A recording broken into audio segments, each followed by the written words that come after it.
How's it going, everyone? So today I'm going to talk about how to curl your hair for men if you have short hair.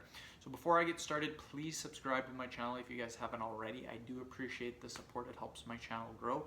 Also, if you're interested in online and personal training from me, simply comment below in the comment section. I will get back to you guys with more details. Tip 1, blow dry your hair. This makes it easy to curl your hair for men, you guys. Tip 2, use a styling product to help hold it in place and help with the curls.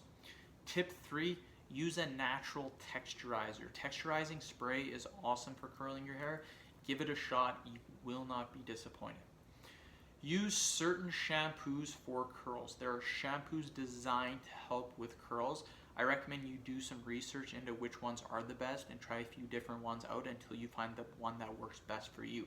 Whatever one that I use, whatever one that other people use isn't going to be the same as for you. Everyone is going to have a different shampoo that works different with their hair. So try out a few different ones, do a little bit of research. You will eventually find out which one works best for you.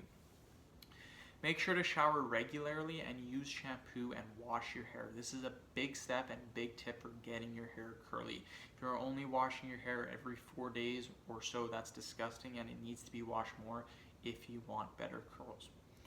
Get the right haircut, you guys. Certain haircuts are better for getting curls than others. I recommend you research the best haircuts for getting curls. I may even make a video on this, but for now, just research it so you get some better ideas. End of video. Thank you guys so much for watching. Please subscribe to my channel if you haven't already. Please like the video and share it. Thanks again.